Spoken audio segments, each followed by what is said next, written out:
Let's get underway. Welcome to everyone, and it's really nice to see some faces. Obviously, I know most of you. We should have a few people coming on board that I don't know, and I guess this is an opportunity to celebrate World Hypnotism Day. But of course, in New Zealand, we often call it hypnosis rather than hypnotism. So that's sort of what I've pumped out there into the world. But I just thought Teresa shared a very interesting thing about how World Hypnotism Day came about. And so I thought I'd share that to begin our proceedings for this evening. So this was written by Greg Thompson. It was a blog that he put out, and yeah, World Hypnotism Day was established on the 4th of January 2006 in honour of Dr. Jake Gibson, an Irish surgeon and hypnotist or hypnotherapist who continuously pioneered and promoted the need for hypnosis in hospitals. It's a day to spread awareness and knowledge about the powerful yet often misunderstood practice, and a day dedicated to dispelling the numerous myths that have arisen surrounding hypnotism over time. So that's a little wee brief intro. So, I mean, you guys have probably come across a lot of myths over time. Clients thinking that you're going to put them under and they're going to come out and they don't have to do anything. And they'll all be fixed and good to go. So it's nice to reinforce sometimes how natural hypnosis is and how we all go in and out of this amazing state of mind. And the way we tell our stories and reinforce our stories is a hypnotic process in itself.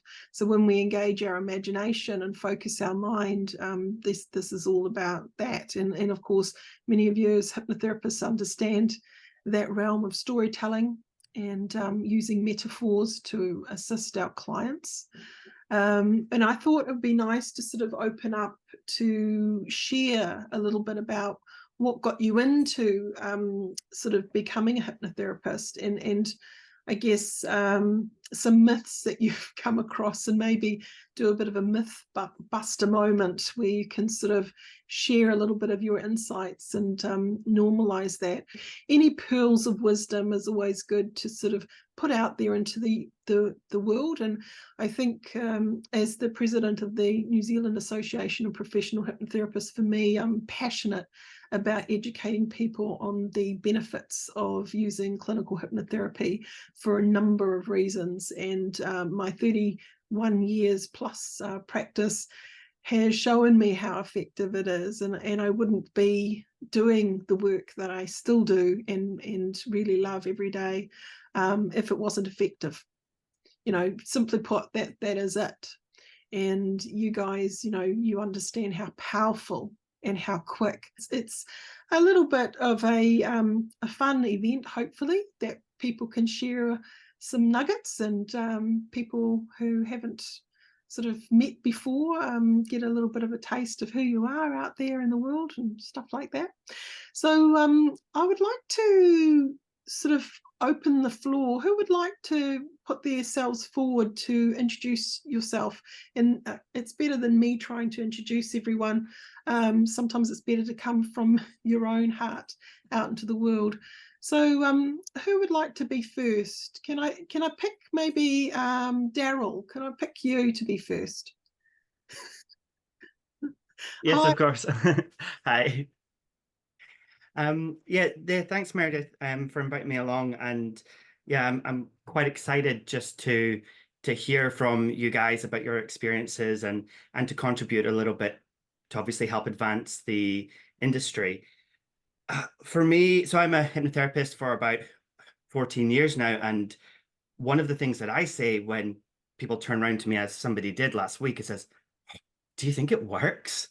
You know, to someone that's just said, I do hypnotherapy for a job. And my answer is, well, you know, I've done it for over a decade.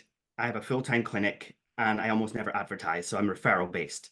So these referrals that I'm getting tell me that what I do works, even if there was nothing else, if there was no other evidence. The fact of being full is evidence itself. How did I get into hypnotherapy? You know, that's a really long story, and I've got another video about that. But ultimately, it was through researching what works and what leads to the outcomes that we want, which is health and healing. So I come from the natural medicine background where holistic health was the thing, you know, vitamins, herbs, and supplements. But ultimately, what I found was the mindset was the biggest factor in if somebody could become whole or not, if they could shift an illness, if they could get rid of a chronic disease. Were they willing to put in the effort to make the lifestyle changes? Were they able to? Did they know what they had to do? And even if they knew what they had to do, had they built support around them? Did they have the systems in place? Was there trauma within them that was not allowing them to be their best self, that was keeping them maybe drinking or stuck in old habits? So for me, it was just very clear from the research I had done that I had to learn hypnotherapy. So I went ahead and did that. And as far as the myths along the road, I haven't encountered too many skeptical people. And I think that's in part to the type of client that I attract. You know, I'm quite a spiritual person. You know, I believe in God. I have my own spirituality. It's not a requirement of my clients, but I do tend to attract people that have a belief in a higher power. And so they come with faith. They come to me with a faith in their heart that there's something bigger than just the physical body and even in the mind, and that perhaps we can tap into that and healing can happen. And so on the odd occasion that something does come with a, oh, are you going to make me bark like a dog? You know, then instead of fighting this myth and going, oh, you know, that's not true, I'd rather run with it and go, well, if you would like, yes, that's what we can do. Most people would rather stop smoking or feel less anxious, but yeah, if that's what you want, if you'd like to bark like a dog, but I won't make you do anything. So I just utilize the myths and just have a laugh with it, tend to make jokes as much as possible. People maybe have fears often that are put into their mind by well-meaning people. Oh, are you sure you want to go to hypnotherapy? You might be controlled. So they'll come along with the voice of someone else in their head, and then I'll simply examine that. So what if they said, what do you know about hypnosis? Well, from my point of view, here's what it is. What do you think? So just examine what they've been told and give them a counterpoint to it. And the thing is, if you have rapport with someone, they're going to trust you, and they're going to take your word for it over somebody that doesn't really know. So I don't have any other big nuggets of wisdom for myths other than those couple of points, but hopefully it's a little bit helpful to someone. Thank you, Daryl. I'm going to call on Roger. Roger Saxelby. You've been around for a while. I hear that often. Okay. Well, before I start, how did I get into hypnotherapy? That mention of Jack Gibson, I discovered him, the Irish hypnotherapist. I discovered him many years ago, and there's quite a bit of information on the web about him, but he was a medical doctor. He worked in a number of countries, and he was an anesthetist, and he did amazing surgeries with hypnosis, not using anesthetics. So look him up on Wikipedia if you're interested. But he died back in 2005, and quite an amazing story. How did I get into hypnotherapy? Well, I lived in Melbourne, Victoria. Before that, I lived about 80 miles out of Melbourne, up in the country, and I saw a hypnotist on stage who tried to hypnotize my mother when I was 12 years old. And she was sent back to her seat being told that she couldn't be hypnotized. And unfortunately, the hypnotist hypnotized her into thinking she could never be hypnotized, because as long as I can remember, she said, Roger, I can't be hypnotized. So I couldn't talk her out of that. Because I lived in Melbourne for 30 years, there was a law from 1966 to 1996. You had to be a psychologist. You had to have a certain number of years of it. And I didn't really believe that that was the whole case. I didn't know that I could cross the border and learn hypnotherapy in the other states. It was a law that was brought in Victoria because of a big inquiry into Scientology, actually, but I won't go into all of that.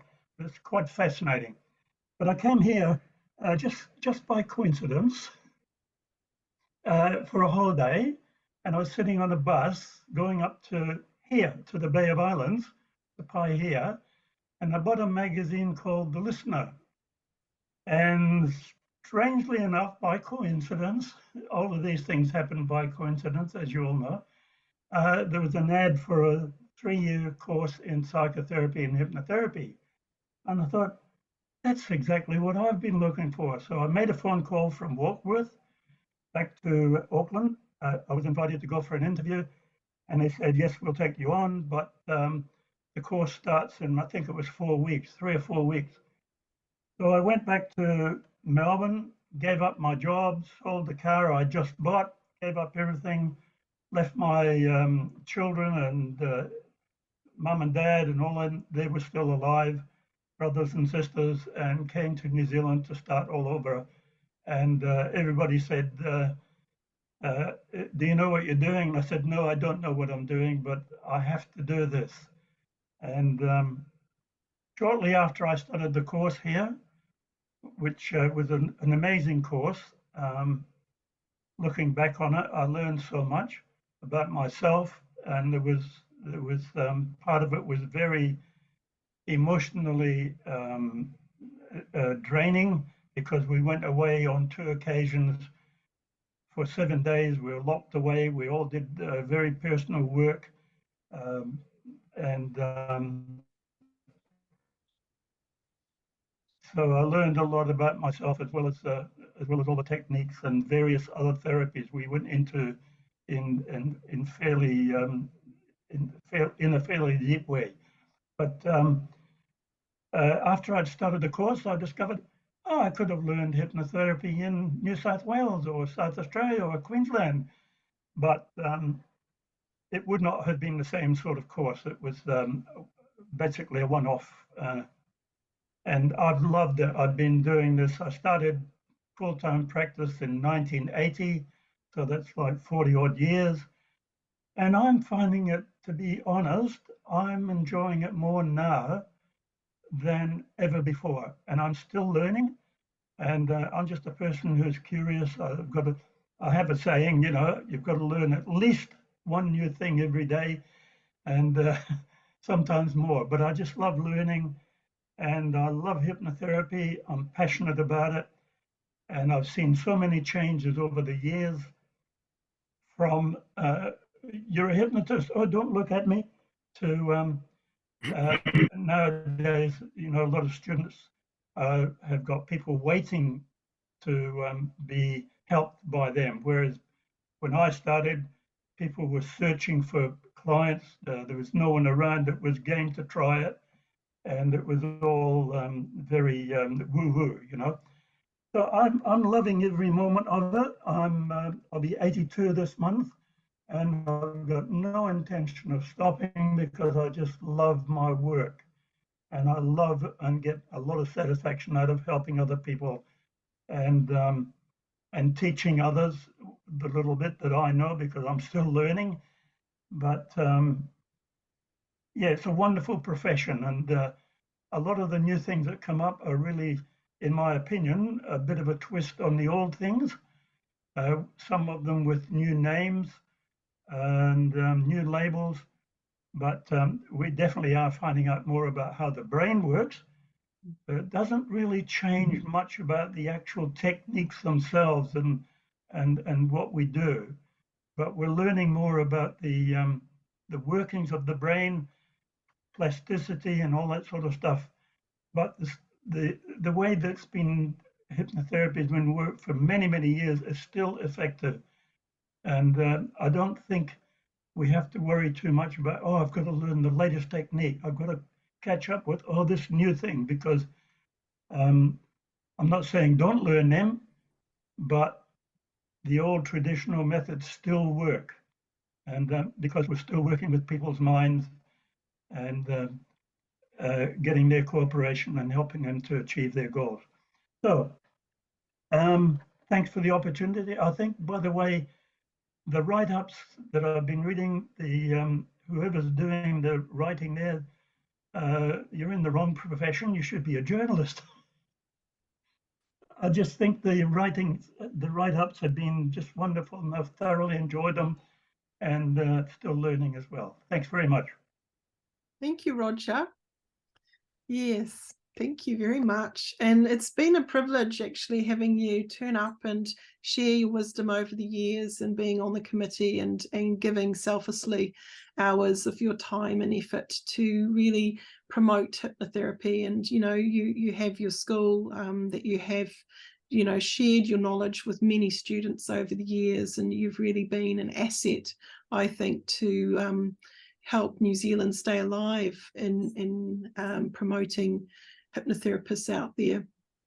So, you know, thank you for all the work. Yeah, thanks for that. I just a little bit more about back in 1980, well, actually 79, we got the old NZHA, New Zealand Hypnotherapists Association, going again. We needed 16 people to revive it because it was going to be written off. And it's built up since then, but right at the moment, and it's had ups and downs, ups and downs. We've gone through some good periods, we've gone through some, and we've seen a number of other associations dying or amalgamating. And yeah, I feel with what's happening right at the moment, I have to say again, the people, yourself and the people that have been helping you, I'm excited at the moment. I really am. I feel that this is you know, I've got books. I've got books in my library going back to the 1800s, and doctors claiming the legitimacy and the usefulness of hypnotherapy. And here we are, over 100 years later, still, oh, we're discovering it. Oh, we're learning about it. It's just, I'm a bit of a conspiracy theorist. I believe that there's this conspiracy about knowing too much about your own mind and learning how to help yourself. You've got to pay a lot of money and go for weeks and weeks, months and months, and go to people who've had the highest educations in the world, you know. And I'm I better leave it at that. Thanks very much. Thank you, Roger. I'm going to ask Gail if you are able to open your mic and just have a little intro, because some of you may not know him, but he's an interesting new member of our association. So, yeah, would you like to introduce yourself better than I ever could? Well, it depends, because as you can see, I'm a bit not at home. So if you can hear me okay, I'll be happy to. Can you hear me okay? No wind? Yes. Oh, okay. My name is Galel. I'm an anesthesiologist and an ICU doctor. I work in Dunedin Hospital. I came from Israel. I've been practicing hypnosis and hypnotherapy for about 3 to 4 years now. I mostly specialize in a bit of the extreme part of hypnotherapy in the ICU, hypnotherapy in traumas. I did a small surgery with just hypnosis and nothing else. A lot of anxiety, a lot of traumas, that kind of things.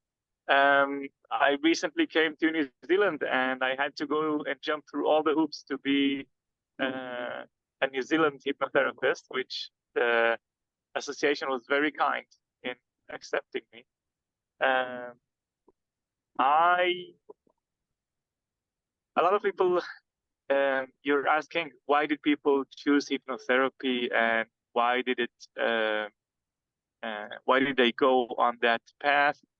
For me, it was very simple. I needed another tool because my usual tools are drugs, and I needed something to help when all the drugs fail. So when all the drugs fail, I usually go to hypnosis and hypnotherapy, and it works amazingly. I used to get calls from the hospice and from the oncology department in my old hospital. And when all the drugs failed for the pain, I came in and fixed it with hypnosis. When all the drugs failed for nausea and vomiting, I came in and fixed it with hypnosis, and it was really a lot of fun to watch as all my doctor friends with all the research went like their eyes went wide with we tried everything, and you just came in and talked to her for 40 minutes and now everything is fine. So yeah, I like the power of the mind. Nice.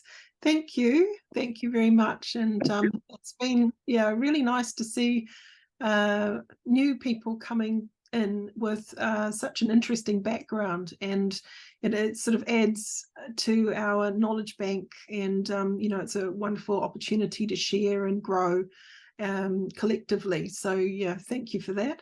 Now, I don't want to ignore anyone specifically, but there were people who put up their hand to be on the panel, and Vivian, she is also a new member. Well, not that new anymore, but she's sort of recently came into the NZAPH. So welcome. Do you want to introduce yourself a little? Yeah, sure. I'm Viv, down in Dunedin too, and I have Daryl to thank for my journey into hypnosis, because I came in as a person who got kind of crunched in hospitality injuries, and I was told there wasn't a lot of, not to get my hopes up too high and all that kind of stuff. And being a bit of a kind of rebel, I just felt this gut pull that there had to be more. And I had done athletics and visualization and stuff, and I thought about that. So I just Googled and I found NLP hypnosis, and the timing of things are just magical. I just happened to be in Auckland, and I had to stay 2 weeks because there was Daryl's course was starting. And I said to my husband, I found something where I think this could be it. So I did a double whammy where I came in and started training, and also used myself as my first client, but also used the skills of the wonderful people who are available through the diploma I did. And it was wonderful layered learning. And what happened for me was I realized through my chronic pain issue, my amazing brain had done like a glove anesthesia on me to freeze up a body part to protect me from going back to a job I wanted to go back to, but there was, you know, that block thing that can happen. And so I had to learn to break a trance, and that was incredible learning for me. And doing this double learning of my own path, but then learning to separate out and get distance, has been so powerful. And so this is where I'm reasonably new as a hypnotherapist, but I'm totally connected to having the professional supervision and the ongoing learning, because what this does, my clients who come are very much like me, they've been everywhere else, but they've got a shred of rebel in them. And that's where we begin. And what I love is the whole self-hypnosis part of this, where rather than it's a passive process, we empower people from the beginning of meeting us that they are doing this. And that's where it's so powerful. And everyone's different and unique. So I'm totally in this. It's all I've been doing because I couldn't return to hospo. So I'm in my 4th year and totally passionate about opening this up so that every person gets tools to take themselves to independence. That's what has happened for me. And right from the youngest person I've met is 6 and their parents, right through to in mid-80s. So it's everybody, you know, and I learn from every client I meet, and I always jump in with Daryl. I can phone Daryl and in 15 minutes just check, because some of the people that come with a big complex presentation, And I fully respect the fact that I need to touch base and just run through and be able to respond. And Daryl's there. And I would just say to people that are nervous about starting, who've done their training, we have to start meeting people, and we have to do the learning process to check in with people with more experience. And this is where the NZAPH is gold for us. It really is. You know, we've all got our own unique way of engaging with clients. Somebody said to me, oh, but people are going to come on your turf. And somebody else said to me, you're going to run out of clients if you're taking them to independence. I can't wait for the day when we find the world says we're not needed because everyone's doing it themselves. I don't know. But anyway, I'm really excited about being here, and I put my name up for the panel just because I'm brand new, and I like stepping into scary territory because that's where the learning is. So totally, really thrilled to be here, and met most of you guys when I went to the conference. That was exceptional. So thank you so much. Very, very rich. Thank you. Thank you, Viv. Lovely. And it's, you know, nice to see excitement with new people coming in, and, you know, what the journey is ahead. There's not one day that I hop in the car or I go on the train to get to work and I don't feel excited about what I do, because you just see so many people change their lives for the better. And it's sometimes incredible how this hasn't cottoned on so much. You know, it baffles me. But anyway, I was going to ask you, Terry, to introduce yourself and what got you started, and because yours was quite an interesting journey of how you started as a hypnotherapist. So because you were on that skeptical side of things and a very different human, aren't you? Well, I started out as training as an electrical engineer, and ended up with a master's degree in control systems. And in fact, one of my first job offers was to work on a Boeing SST doing control systems for it. But then they canned the whole program because the plane was too heavy and costly and the whole thing. So so I never really did take up that job. But I ended up working in the IT industry, and probably something like 50 years in the IT industry, right from the earliest days. So I was very used to working with programming, and but what fascinated me in the end was really how the mind works. And so I ended up, I guess, like a lot of us, there are certain things happen to you in life that we call accidents. And it was an accident that made me have to take some time off work, and I'd started doing a bit of research, and I read a story about a chap named Edgar Casey who under hypnotic trance could, he could connect with people that lived all around the world and diagnose their health issues related to past life issues often. He was kind of 94% accurate in terms of diagnosing the ailments and the issues these people had. So I started to look into it a little deeper, and it kind of opened up my mind, because as an engineer, I was very much, if you can't measure it, it doesn't exist. And but there are a lot of things that we aren't very good at measuring that actually do exist. And so then I started looking behind the curtain, and eventually I got involved in spiritual development and healing and things like that. So I'd really gone full spectrum from one end to the other. I like to think I brought my analytical training and background into the picture. So, but one of the things that particularly interested me over time was past life regression stuff. So, and I thought, well, you know, where is this information coming from? Science doesn't really have an answer. So, I mean, so I started looking into that. In fact, and then again, there's these little coincidences that happen. And so one night I was sitting there watching a hypnotist, stage hypnotist on TV with the family. My oldest daughter was 8 at the time.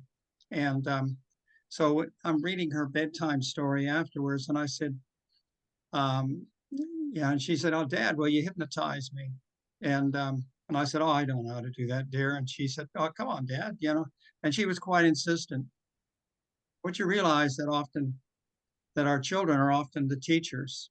You know, sometimes, you know, obviously we teach our children things, but they teach us things too. And she was connecting through to a part of her mind that was channeling this kind of message about doing this. So I thought I'll humor her. And anyway, she so I said, just said, "Your eyes are getting heavy," whatever. We've all seen these kind of, you know, just scripts that you can tell for people to relax and whatever. And I thought she dropped off to sleep, but she had her eyes closed. And I said, "So can you hear me?" And she said yes with her eyes closed. And so I thought, my wife's downstairs. Do I? Don't I? Whatever. So I said, maybe I will. And so I said, "Okay, I'd like you to go back to when you were 6. She was 8 at the time. And I said, "It's your birthday.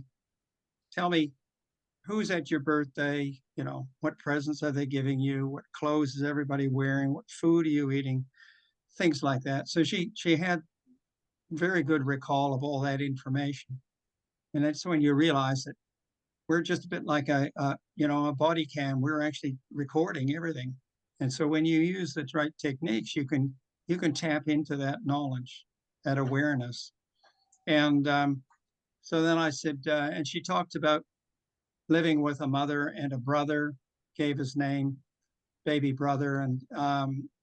And she lived in this country that was really hot with kind of buildings, white buildings, flat roofs. And it was like northern Morocco. And I'd been there. She'd never been out of New Zealand. And so then I got her to go to when she was 8. And I said, and she talked about the brother with a different name. So I said, "Oh, what you called him this other name before?" And she said, "Oh, that was his baby name. This is his real name." And so I said, "Did you go to school?" And she said, "No, we're much too poor to go to school." And so then I said, "Okay, I want you to go when you're 9. What can you see?" And she said, "Nothing." And I said, "Well, what happened, you know, in your 8th year?" And she said, "I got sick and died." And I really felt quite sad.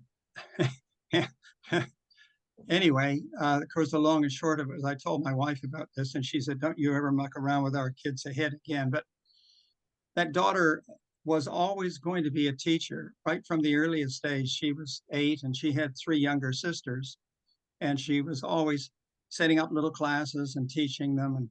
And she has become an exceptional teacher. And so she had this lifetime where she couldn't even go to school. Did perhaps that create the impetus? You know, a bit like John Key was born into a family that, you know, he was his father had alcoholic issues, and he lived in a state house, and and then of course he ended up becoming a stock trader and making $50 million, and becoming Prime Minister of New Zealand. So sometimes we create a scenario, a difficult scenario that we take on, and it forces us to just go up the next step. So a lot of the work we do is working with people that in some respects have chosen their journey. They've chosen the challenges that they're going to face. And a lot of our work is really just to help them realize that at some level they control this. They've chosen the challenge and they can master it. And so that's what I found out. And so there's a huge part of our psyche. Some would call it their intuitive mind or their superconscious mind or their higher self or whatever. There's a part of it that we can tap into and support these people on their journey to health. And so when anybody comes in my door, I don't have to second guess whether I can help them because they have the answers. We just help them, facilitate them to discover it and put it into place. And and that's it. It's magic, but it's not magic. So that's my little journey. Nicely put.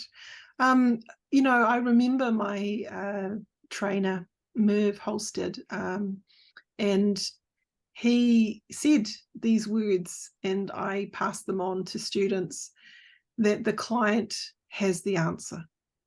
And so if you can create the right environment, then that client can work it out. And this is really important as a therapist. I think sometimes the client comes in wanting to be fixed, right? Or wanting to be helped and have outside guidance. But actually, often the guidance itself is really more profound from a place that is within, that really knows who they are and what's going on and what they need to do next to get wherever they need to go. And yeah, I think that's a big part of our work as hypnotherapists, isn't it? It's trusting that process. Yeah. So thank you, Terry. Now, I'm going to ask you, Dave Mason, to put your mic on, because you've been a big part of our association for a number of years, and I've known you for a long time, and you step forward and you sort of host the supervision and stuff, and you've got an interesting background too. So do you want to just share how you got into hypnotherapy? Sure, why not? Hello all. I'm different from everyone else, like everyone is. I went to Roger's course and joined 13 other people on a course, and I was the only person on that course who was definitely not interested in ever being a hypnotherapist. Everyone else said that's what they wanted, and I said, I've no interest, I just want to learn hypnosis out of curiosity. What I didn't say was I wanted to learn hypnosis because I thought that I was dying, and I thought my mind was collapsing, and I thought, like everyone else in that room, I might learn something that would save me. Everyone in the healing professions are there because they're looking for the answer for themselves. When I did my psychology degree, I realized that everyone in that room, all 300 students, was secretly trying to find out what was wrong with them without saying so, including the lecturer, who was clearly insane in my views. But that's sort of what the background to that. Many years ago, I couldn't finish my PhD. Now, I'm a full-time academic, always have been. If you don't get your PhD, you get fired, your career's over, that's it, you never work anywhere. And I just could not get down to finishing it. Every morning I'd clear my desk, get in there and sit there and start it and open up the files. And I'd 1 year left to do this. And every morning I would look at the weather and email and phone up students and do nothing all day until 4 o'clock, when I heard the birds outside my office singing, and I hated those bloody birds because it meant I'd got another day wasted and wasted and wasted. And I could not understand what was wrong with me. The stress was driving me mad. I realized I was on the path to death. No exaggeration. I was making myself ill. I was getting nothing done. I was winding myself up, and I had no idea what the hell to do. So I asked for a year's sabbatical, and they said fine. And I went off to Auckland, and I arrived in Auckland with one suitcase and hope. And I bought a little flat behind the Central Library, just off Queen Street. And every day I went to the Central Library. And every day I read psychology. I looked at stuff. I kept going. Eventually I found NLP, just like Vivian. And I thought, this is it. And I started studying NLP. I'm an academic. I check everything. I go through. And I realized after about 6 weeks that NLP is 90% bullshit. 10% works, but the bits that work were borrowed from somewhere else. And then I thought, what's this something else? And it turned out to be hypnosis. And I thought, okay, I've got to learn hypnosis. And so I got in touch with Roger, and he was offering a course that started next week. I thought, okay, let's go on this. And he had the one I wanted to was to go for, I think it was 3 weeks full time. I can't remember, might have been longer, something like that. Or to do 12 weekends, I think it was. And for some reason, I couldn't go on the 3 weeks full time. So I went on the 12 weekends. And for me, this was wonderful because Roger would talk to us on Saturday and Sunday And I would take down notes and I would look at it and I'd think, this is bollocks, absolute bollocks. Not a single word of that is true. And then I'd spend the rest of the week investigating it, testing it, doing all that stuff, and coming back the next week and saying, Roger, last week you said so-and-so. And I mean, I've really been a nuisance to myself. And all credit to the man, he kept me down and said, well, let's try this later. And the whole 12 weeks went on like that. He said something, I tested it.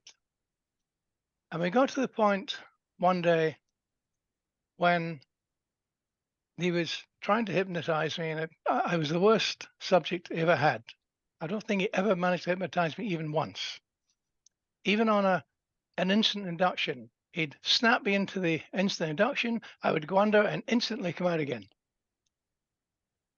Every time. I could relax until I melted through the chair, but I could not let go. Just couldn't. And one day he's giving one of his scintillating lectures, and I got so bored I nearly fell asleep. And I'm just lying there doing nothing, and I suddenly went into trance. And I saw an image of me in a longship, a Viking longship, and I'm tied to this oar, and I'm pulling on the oar, and I'm pulling on the oar, and it's the waves are coming in. It's cold and freezing. We have no idea where we're going. And there's a whole boat full of men like me, all just rowing and rowing. And I thought, where are we going? And I turned around to look, and there in the prow of the ship, right at the top, my mother is standing there, and she's looking out to sea. And I thought, what the hell's going on here? And then she turned around, and I thought, she's going to look at me. I'm going to get yelled at. It's all about I filled with this incredible fear that this was going to happen. And she didn't. She looked past me at the back and then looked forward again. And I suddenly realized that I didn't even exist in her mind. All the stuff I'd blamed her for, all the stuff that I thought was directed at me, was nothing to do with me. I was just there. I just happened to be the one in the line. And as soon as I got that insight, everything made sense. I just suddenly realized that it's not about me. There is something else there. Where did this image come from? Why is it so powerful? And no one else in the room knew what happened. But I was kind of staggered for the next couple of hours that this had happened. And so I then went on and studied this stuff. I passed the course. And I was not going to be a hypnotherapist. But I thought, how do I get into this? I need people to hypnotize. And so I stuck a little card in the local supermarket saying, hypnosis. I have to do 200 hours for my certification or whatever. I'll hypnotize you for free on condition that at the end of it, you tell me what I did wrong and what I did right, what worked and what didn't. And I got scads of people. I think I gave up after I had 50. So these people would come in with anything at all. I would try to hypnotize them. They'd tell me that was absolute rubbish. You shouldn't have said that. Shouldn't have done that. And this was the best. Sorry, Roger, it was the best training I ever got. It was instant feedback from people with nothing to grind, and they had smoking and phobias and everything else. And they all went through. And I thought, okay, I know how to hypnotize people. That's fine. I'm done. Thank you very much. And I took the card down. And then some people who I'd hypnotized phoned me up again and said, look, I need to do some more. And I said, no, I'm not doing it. I'm not in the game anymore. And they said, well, yes, you are. You started it. And then I got other people who'd seen the card but didn't call me weeks later. And before I knew it, I had all sorts of people coming along every weekend as a queue at my door. And I thought, oh, well, I'll sort them. I'll start charging. And they all said, oh, okay. Oh, this is bloody good. Got a little side hustle going here. And that was how I got into hypnotherapy. And I still regard it the same way. I'm interested in learning what effect it has on people and how they can do it. And I'm still an ultra scientist. I want to know what works and what doesn't.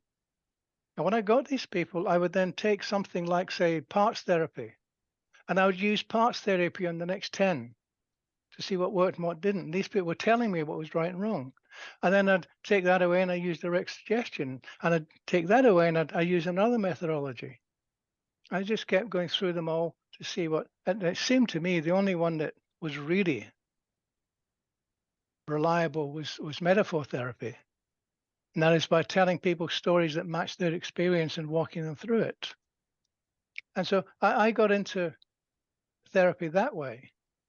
And I'm still really interested in how things happen. When I finish with a client, I will spend half an hour writing it up on every single client I've ever seen and saying, what did I do right? What did I do wrong? What could I have done better? What did I learn from this? What am I going to do next time?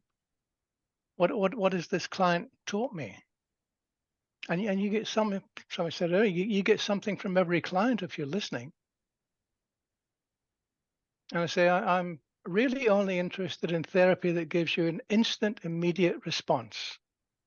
The sort of thing that Galel does, where they either feel the pain or they don't. There's no question about it. You don't say, come back in 3 weeks' time. And don't say, well, this needs 6 sessions to work.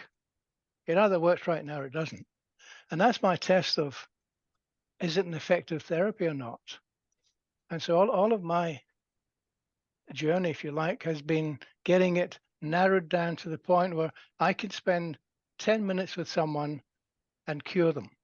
Not treat, but cure, totally gone. And that's, sometimes I can. That's where we're going. And I think the metaphor therapy, and I know I've bored you to death with it, but it really is the way to go. It's the most powerful one I've ever come across. That's what I'm at. Meredith. Thank you, Dave. That was very generous of you, sharing obviously quite a personal story. And isn't it interesting that the metaphor in itself that you experienced was the very thing that you've circled back to explore with your clients? Yeah.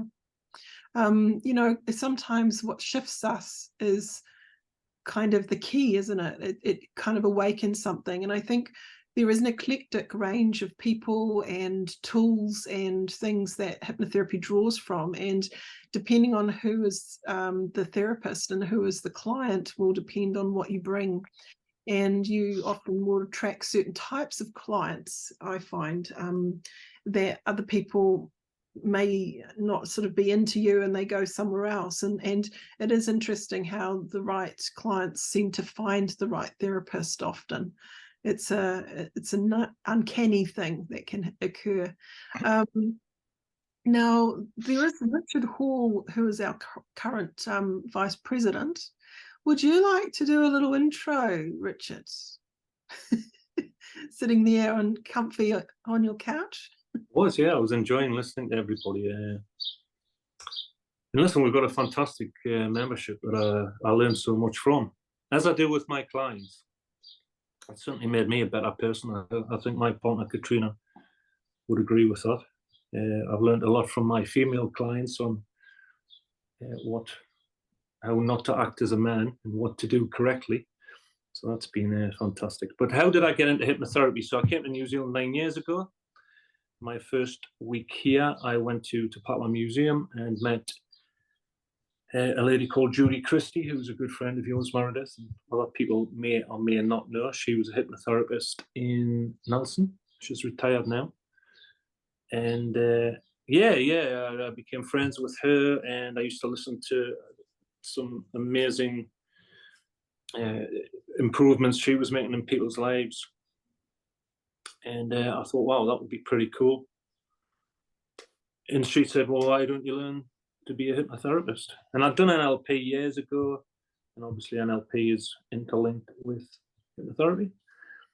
So I went to the UK and I did a course there. And I've as I said to a lot of my clients, I've seen counsellors 3 times in my life, and each time I found them a complete and utter waste of time. And many of my clients that I see now still find that. How I found hypnotherapy is an amazing tool in the toolkit to assist people, to turn people's lives around in perhaps one session, perhaps a few sessions, where other people are taking years and not getting anywhere. And I wish, like probably all of us, that it will become mainstream. It could change the mental health world, because people are tied up with whatever, psychologists and counsellors for 2 to 3 years, typically, seeing them weekly with questionable outcomes. And so, yeah, I just love what I do. I love working with people and learning from them, and likewise with this amazing group of people that we have. It's every one of you I genuinely find inspirational and learn from, you know. So thank you. I'll keep mine pretty short. I just love what I do, and I'll continue. I'm a course addict, and I'll continue to do that as well. So. Nice, thank you, Richard. Obviously, we're coming sort of close to our hour, and I know that time is precious, especially during the holiday season. So thank you, for everyone who's sort of turned up. There is someone else that I'd like to invite to share the story, because she has been a big part of my journey, actually, and that's Teresa Saunders, and she's been incredible over the years in helping me on my retreats, and I've known her for a number of years. So Teresa, I'd like to invite you to put your mic on and just sort of share about what brought you to become a hypnotherapist. Thank you, Meredith. Well, as Meredith has said, I've known Meredith for almost 2 decades now. We didn't meet, our path didn't meet through hypnotherapy. I was actually doing other holistic health work at the time, and Meredith was on her path to doing, I think, the second half after her second child of going back into hypnotherapy. And I always said that I had a passion for holistic health. I have a lot of allergies, and so do my children, and various health issues that unfortunately orthodox medicine doesn't work with. So that's what took me down the avenue of holistic health. And I said once children had become grown up, then I would actually take a full-time career path into holistic health. Several years, probably about 3 or 4 years ago now, I took that plunge and studied hypnotherapy. And it just happened that I was Googling, and I hadn't seen Meredith for a little while, but I was aware that she was working for one of the schools, and that's what popped up. So I joined the school and did the course through the school there. And promptly joined the NZAPH, and now I'm the current secretary and treasurer. And really, I'm passionate about hypnotherapy, and I would like hypnotherapy to be the first protocol for people with challenges in their life, ailments, rather than us being the last protocol for a lot of people. I just want people to know how amazing it is, how quick it can be, and effective for all types of mind, body, and spiritual challenges that people may come across on their journey.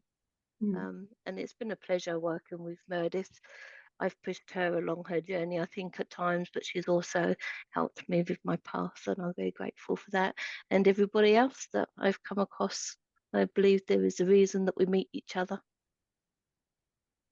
Right, Teresa. And I just want to share something that people probably don't know. Teresa and I often go aqua sort of walking, in the pool, and we geek out and we talk majority time on our hypnotherapy stuff. And honestly, we totally get engrossed in it, and there's not one moment I get bored of it. And I think Teresa's a little bit like that too. So we're constantly scheming and talking about how we're going to grow this and get recognition and all of that stuff. So it's been quite nice to have someone to echo ideas, and really it's been a big difference in the way that I can lead the NZAPH, because I've got some core people who support me on the committee currently. So it's just been, marvelous to have that support. I don't want to leave out someone very important, and that's Andrew Hardwick. And you've been a buddy for a while, so I just want to sort of invite you to share what got you into hypnosis, and then we'll sort of wind it up after you, if that's okay. Thanks for the invite. I wasn't sure because of the time. I got into hypnotherapy through my experience in nursing. I started nursing in 1981 back in England, and I was actually only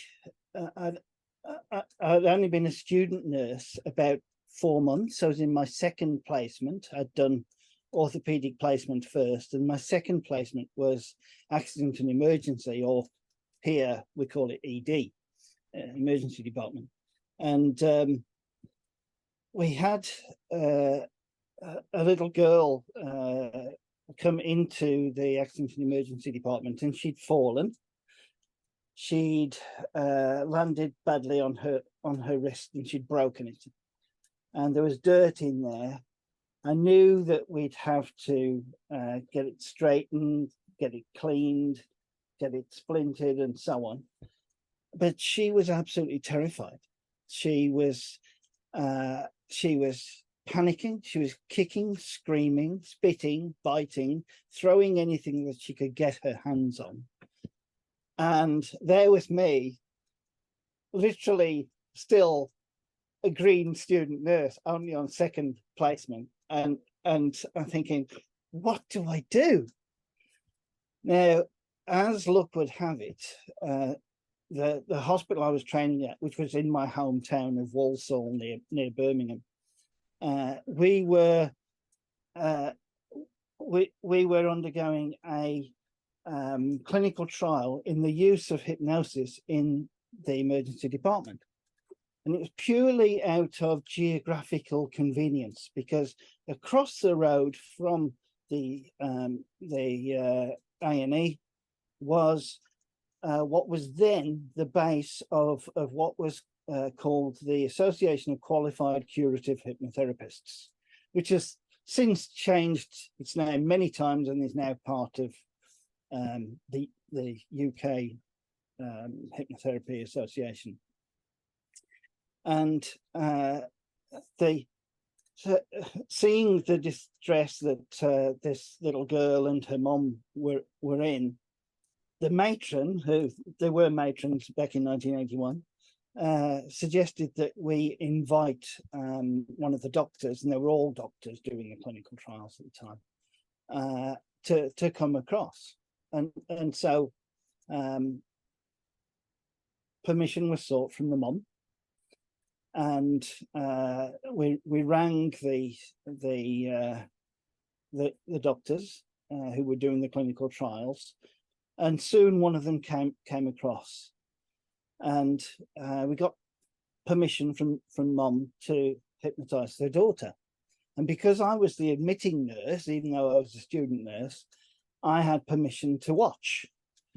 And so there was me, still new to nursing, biting my nails, thinking, what's happening? And as I watched, this little girl calmed down, and I thought, what is he saying to her? Because it didn't make any sense. I didn't realize at the time that he was talking to the subconscious, different language, you know. And she calmed down, she closed her eyes, and then after a little while, he told her to open her eyes, and she watched as her wrist was being cleaned and set. And then she giggled because he told her that the needle was going to tickle. And then he said, okay, look at me and sleep. And I thought, wow, I'm going to learn how to do that. And at the end of my shift, I rang my nurse tutor and told him what had happened, and I said, can I do a placement at the clinic, because where the Association of Qualified Curative Hypnotherapists was situated across the road was actually a phobia clinic. And that's where these doctors were. And he said, well, you know, the first 2 years of the nursing course was mandatory, but in our then there was another 18 months after that, because it was 3.5-year course at the time. But in that last 18 months, there was an optional placement of 4 weeks where I could choose where to go. And so he said to me, we've never asked them, but if you ask them, if they say yes, you can go, then I'll give permission too. And as luck would have it, they did. So in my 3rd year of nurse training, I spent a month on a phobia clinic where they were only doing hypnosis. And it was fantastic. And it was, and it wasn't the narrow notion of phobias. From their perspective, everything was a phobia. You know, if you were afraid of change, it was a phobia. If you were afraid of anything and it was not rational, it was a phobia, and they were treating it as such. And it was all habit change was get over the fear of it, you know. And I suppose rather naively at the time, I thought that being as I'd seen hypnosis so early in my nursing career, that I would see a lot more of it. And sadly, I didn't. And but I thought to myself, I'm going to train to be a hypnotherapist. But in a way, my nursing career got in the way of it, you know, because it conveniently pays the bills. And so when we decided to move to New Zealand, I said to my wife, I've got a 5-year plan. When we go to New Zealand, I'm going to move away from nursing and do hypnotherapy. And we arrived here 15th of January 2004, so nearly 20 years ago. And I executed my 5-year plan because in 2009 I started training with Roger. You know, and went to Tawa and did because Roger was training at a motel there at the time, and that was it for me. So, you know, without that experience in nursing and seeing the fantastic change, I don't know whether I would have ever gone through with it. You know, so. Yeah. Long story, but you asked. Wonderful. Thank you for asking. Thank you, Andrew. Look, you know, what a wonderful bunch of people for a start. And, you know, sometimes I don't think of it as a career, it's a calling. It's more than just a career, it's something else. And, you know, it's such a privilege to have people trust you with their well-being and be a guide through often very, very hard times that in their mind they're not sure if they can get over. But you know, you guys out there in the field, how that can be the polar opposite, that they can really be quite incredibly different at the end of that journey with engaging hypnosis and what it can do to help break free from people's beliefs about things and the way that they react to it, and how their quality of life can instantly improve because they're, you know, able to deal with those deep, often complex situations that they find themselves in. But you know, the simplicity, often sometimes simple is how it is, and a lot of times people misunderstand hypnosis. So hopefully whoever ends up listening to our sharings tonight will be inspired potentially to become a hypnotherapist too, or even, you know, maybe go to one and get help and you know, come out the other side enriched by it. So thank you very much for your wonderful attention and turning up. Are there any questions before we finish completely? Yeah, I was wondering about our guest from Canada. I see there's someone there from Canada. Hello all, thanks for having me in that meeting. I'm here on vacation in Toranga in Papamoa, and I had a little time of research, and I came in here by November, middle of November, and I'm up to April here, so I'm a Canadian snowbird because, oh my God, it's beautiful down here. I enjoy every moment. It's a subtropical type of environment, and I'm exploring everything right now on the North Island, and I'm looking for some contacts in the South Island. And I will couch surf, and my specialty is everything around hypnosis from past life, life between lives, and all that. I had a really fantastic meeting with Terry because I contacted him when I found your website. And basically, we said, let's go for half an hour coffee, the usual, right? You meet and greet and have a coffee. And we ended up chatting for, I guess, 3 hours or so. It was just fantastic. It was wonderful to talk hypnosis. And just let me throw that in as a start point because there's no time here. As one pixel of a big picture, what I did over the years, I'm in that field long time, many lifetimes actually. I can be really proud that I got an enormous amount of females pregnant through Zoom, FaceTime, Skype, because within the fertility process, they couldn't conceive. And it was always a past life hangover. And when that is removed, they conceived right away. It's just one pixel of the big picture, what is possible. And I listened to, hang on, where is he? Galil at the hospital. I always get a kick out of it when I get called into palliative care, when somebody gets diagnosed with 24 hours to live or 48 hours to live. And then that person pretty soon gets kicked out of the hospital because they don't match the deadline. Where there are some couple of possibilities within the state of trance. Everybody possibly knows about Anita Morjani, who was flatlined, right? And she wrote the book Dying to Be Me. And basically, that technology to get somebody out of body to the other side, bring it back, and change the perception and the physiology of the body. It's quite some. I had a fantastic talk with Terry about that, and we went really, really deep. 3 hours, no time for now. I guess who was it?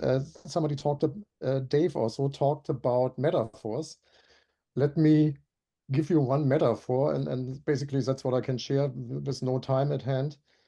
Let's say we as hypnotherapists are the pit stop of the Formula race car, where whoever's watching Formula race cars, right? The racing, there's the latest hero is Max Verstappen from Holland or Dutch or so.